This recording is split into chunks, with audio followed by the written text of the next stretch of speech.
तीन भरत हुए हमारे यहाँ, एक तो ऋषभदेव के पुत्र भरत, एक शकुंतला नंदन भरत और तीसरे राम जी के भैया भरत। तीन भरत हैं हमारे पृथ्वी पर, इसलिए इस देश को भारत कहा गया। भरत ने जिसको बनाया, भरतों ने जिसकी रक्षा की, भरतों ने जिसको पनपाया, इसलिए नाम पड़ा भारत। तो ये वही भरत है, ऋषभदेव जी के पुत्र भरत। अब उस बालक की रक्षा सुरक्षा सेवा में इतने व्यस्त हो गए कि उसी में ही आसक्त हो गए, भजन छूट गया। आसक्ति कितनी खतरनाक है, केवल पत्नी में नहीं होती है, बच्चों में नहीं होती है, जानवरों में भी हो जाती है। आजकल हो रही है, कई लोगों को बहुत ज्यादा हो जाती है। उसका परिणाम भरत जी महाराज के प्राण निकल गए एक समय आने पर, और अगले जन्म में भरत जी भी हिरणी बन के आए। तो जिन जिन की आसक्ति है, आप सब अपना अगला जन्म जानते हैं। पूछने की आवश्यकता नहीं है। देखो, प्रेम सबसे होना चाहिए, आसक्ति नहीं। आसक्ति नहीं होनी चाहिए। आसक्ति तो मानवों में भी नहीं होनी चाहिए, हम जानवर की क्या बात कहें। तो भरत जी फिर हिरण बन के आए। उनको लेकिन याद था कि मेरे से अपराध हो गया, एक हिरण के बालक में इतना आसक्त हो गया कि मैं हिरण बन गया। तब उन्होंने फिर से अपने प्राण त्यागे और फिर तीसरा जन्म फिर ब्राह्मण कुल में हुआ। अब की बार संयोगवश फिर से उनका नामकरण भरत ही रखा गया। लेकिन बचपन से उनको पता था कि इस बार मुझे संसार में आसक्त नहीं होना है। जड़ की तरह व्यवहार करने लगे। सब लोग सीधे हाथ से क्रिया करते, वो उल्टे हाथ से करते। सब लोग रात में सोते, वो रात में जगते। दिन में नहाना होता, वो दिन में सोते। बिल्कुल विपरीत अवस्था में जानबूझ करके ऐसा व्यवहार करते कि मैं किसी के लायक नहीं लगूं, बिल्कुल नालायक लगता हूं सबको, ऐसा बन जाऊं। घर परिवार के लोग उनकी स्थिति समझ गए, बोले भाई ये तो इसका एक जो है खराब है, ये किसी काम का नहीं है। उनके पिता ने एक और ब्याह कर लिया था, सौतेली माँ आ गई घर में, उनके बच्चे भी हुए तो और ज्यादा दुर्व्यवहार करने लगे। भरत जी को इतना अच्छा लगता था, बहुत अच्छा है, इतना दुर्व्यवहार करो कि मुझे किसी से प्रेम ही नहीं हो। जला कूचा भोजन कराते भरत जी को, भाई लोग बहन लोग बिल्कुल प्रेम नहीं करते भरत जी को, अपने उतरे हुए कपड़े पहना देते। भरत जी कहते बहुत बढ़िया, हे भगवान बस यही कृपा बनाए रखना, मुझे किसी से प्रेम ना हो, मुझे बस आपसे प्रेम रहे। घर परिवार में किसी के प्रति आसक्ति नहीं। पिताजी की मृत्यु हो गई, भरत जी के एक आंसू नहीं निकला आंख से। क्यों? आसक्ति थी नहीं। उस दिन भी हंस रहे थे तो भाई लोग बोले कितना दुष्ट है, देख पिता चले गए हंस रहा है।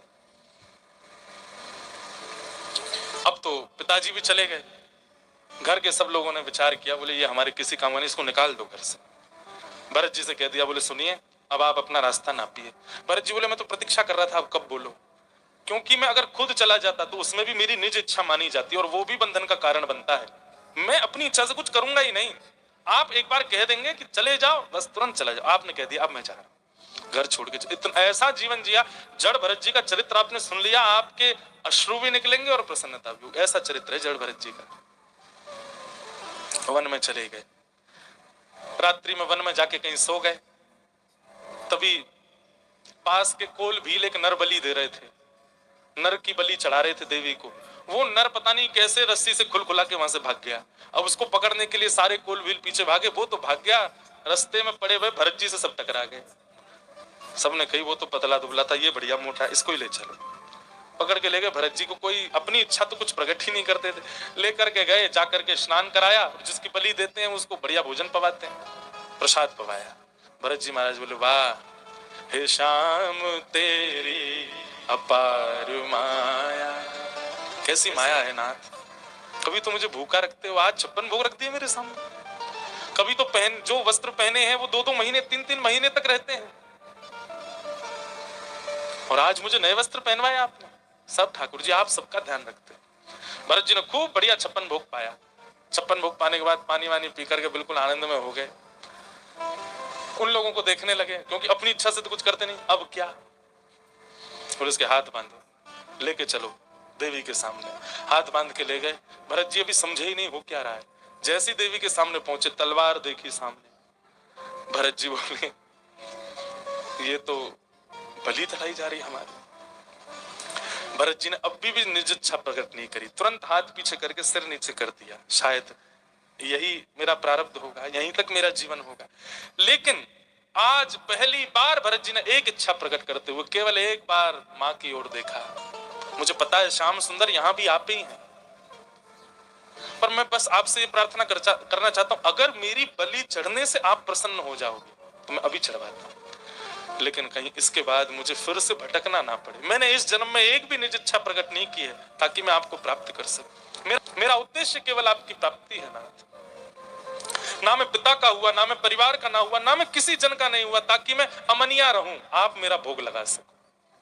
अमनिया जानते हैं? किसी भी वस्तु को बना करके किसी को उसको ढक दिया जाए, पहला भोग ठाकुर जी, उसको अमनिया कहते हैं। ठाकुर जी के सन्मुख पधराने के बाद वो भोग हो जाता है, प्रसाद हो जाता है। हम सब लोग अमनिया नहीं है, ठाकुर जी अमनिया ही पाते हैं। हम सब लोग उच्छिष्ट हैं। हमने अपनी वाणी किसी को दे दी, अपना यौवन किसी को दे दिया, अपना तन किसी को दे दिया, अपना मन किसी को दे दिया। मन तो जाने कितनों को दे रखा है। हम अमनिया हैं, कैसे भोग लगाएं ठाकुर जी हमारा?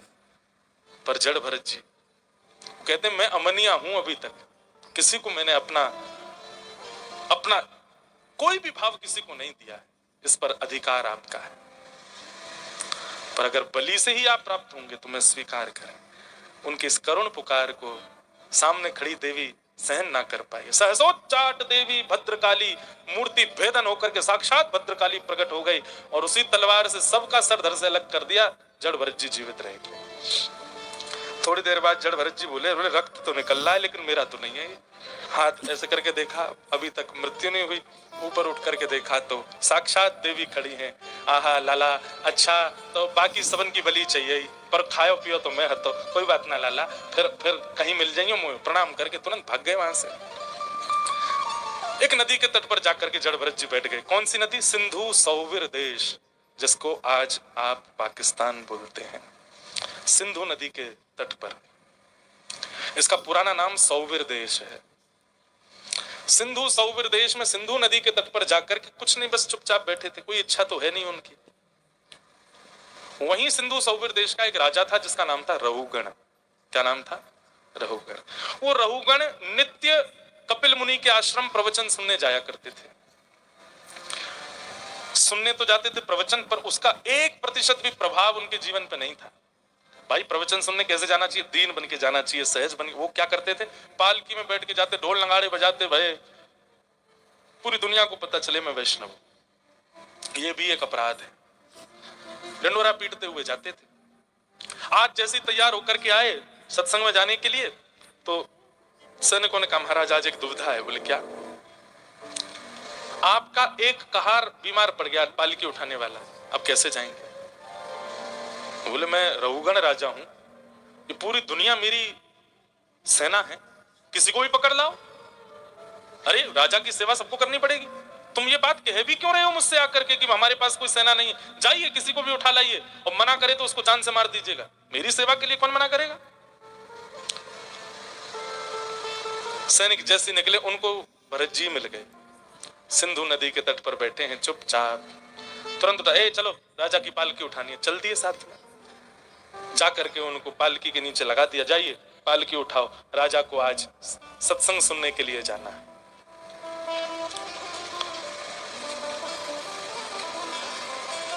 निकल पड़े, सत्संग श्रवण करवाने लेके जा रहे हैं। अब भरत जी का एक नियम था, दृष्टिपूतम निषेध पादम। बहुत ध्यान से सुनिएगा। पता नहीं क्यों ये दिल्ली वाली कथा में हमारे 7-7, 8-8 साल पुराने प्रसंग हम बोल रहे हैं, जो हमने बहुत दिन से बोले ही नहीं। ये रघुगण भरत संवाद भी यही बोल रहे हैं।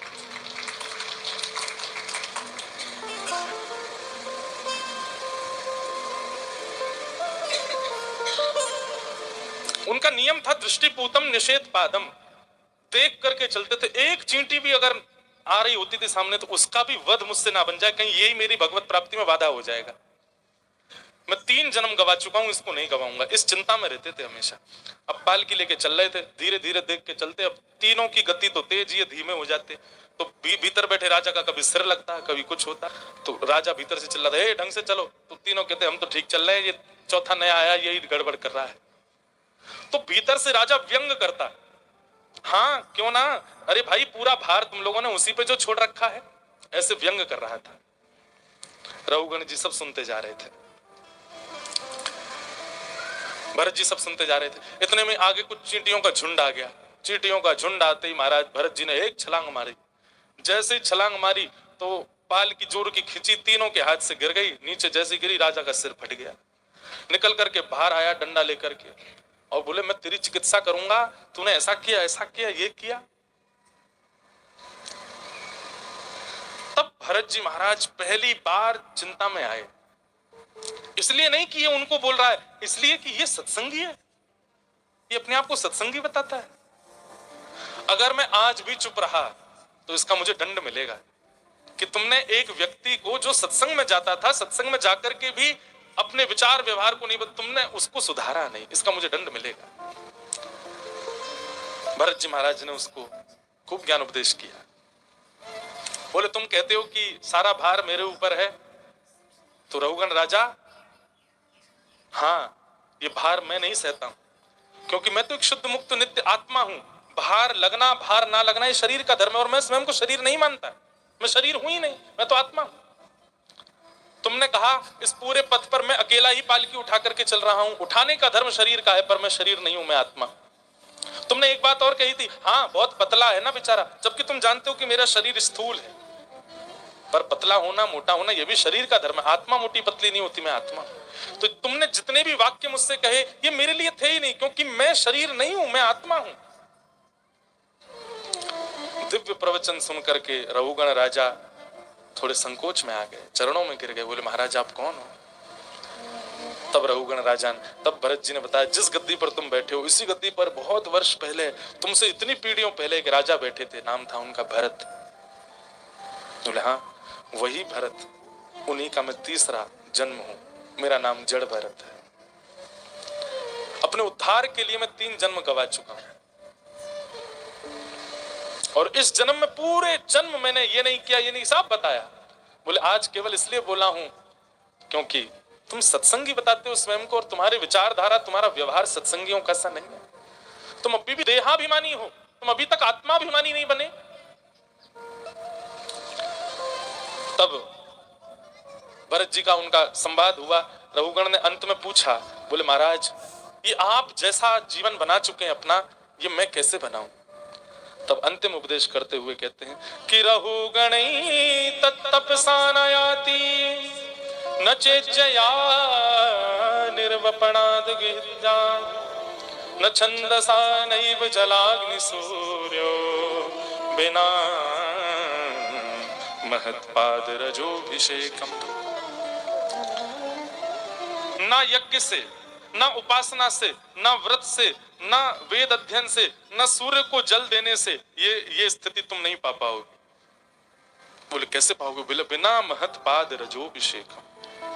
भगवत जनों की जब तक चरण रज को अपने सिर पर धारण नहीं करोगे, भगवत जनों की चरण रज से अपने चित्त को सुंदर नहीं बनाओगे। श्री गुरु चरण सरोज रज निज मन मुकुर सुधार।